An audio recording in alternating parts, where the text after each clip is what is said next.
Hey friends, Chops here, and welcome to a Rookie's Guide to Starter Accounts episode 1. This series is intended to help you get the most out of your starter account, whether you're brand new to World of Warcraft and want to try before you buy, or you've been playing for ages and think the challenge of twinking on a starter account might sound fun. The first episode will cover the basics of what a starter account is and what you can expect in terms of restrictions and gameplay, as well as getting through the new intro zone and your first 10 or so levels. Since over the course of this series, I'm going to touch on everything from character creation and leveling to gearing, PvP, achievement hunting, professions, and much more, I have created a brand new warrior character for us to follow along with from the very first quest to help illustrate many of these things along the way. We'll start in the brand new starter zone, Exiles Reach. The first character on your new account will be required to start here and play through a series of quests and even a final dungeon before moving into the larger world of Warcraft. There really isn't a whole lot to say about Exiles Reach except that it's streamlined and informative introduction to game basics and mechanics that World of Warcraft has needed for several years now. You'll get from level 1 to level 10 in about an hour and learn just the very basics of character mechanics and the game interface. Exiles Reach is really quite well done, but there's not much else to say about it. Once you've finished this introduction, you'll get plopped into your capital city and given a few quests to get you acquainted with its layout, and then it's off to the larger experience. You'll be level somewhere between 10 and 12 by the time the game guides you towards the start of the Battle for Azeroth expansion content. We'll go over what to do at this point in a later video, but for now, let's cover the basics of what starter accounts are and their restrictions. Starter accounts are free to play World of Warcraft accounts designed to get you hooked on the game, so you'll subscribe to the monthly fee and keep buying expansions. There's no time limit on these accounts, so the characters you create are permanent characters. A small but dedicated number of World of Warcraft players have taken to playing these characters as their mains in order to enjoy the extra challenge provided by both the low level and the restrictions placed on the account. Because they are free, these accounts do come with a number of restrictions, chief of which is that you can only level up to level 20.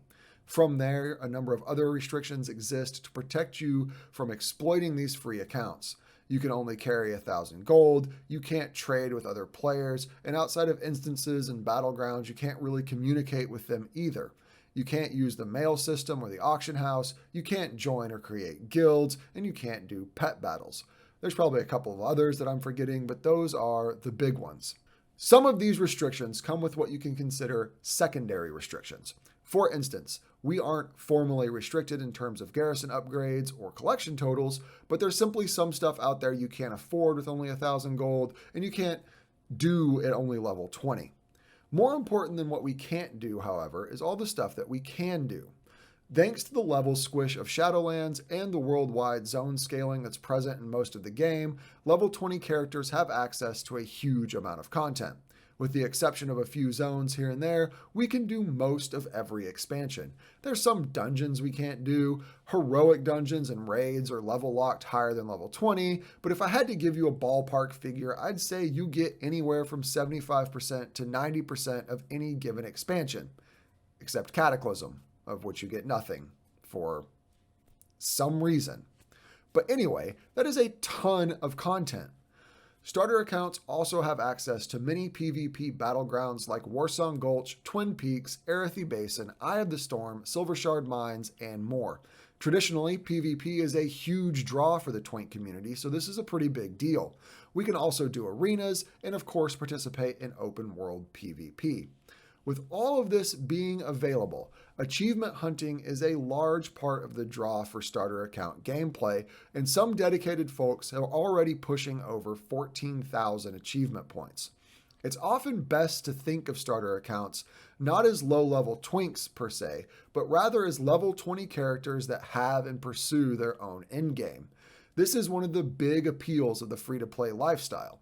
You get to build and maintain a character over many years and expansions as you chase higher and higher achievement totals, PvP shenanigans, and generally enjoy the game absent the max level gear and raid hamster wheel. And because it all has to be done without the conveniences of an auction house or trading from other characters, it's more rewarding and engaging than just building a twink on a slow weekend like you might do with a paid account. And that's it for this episode. Next time, we're going to touch on race and class selection and look very quickly at leveling from 10 to 20. Thanks for hanging out, and I'll see y'all next time.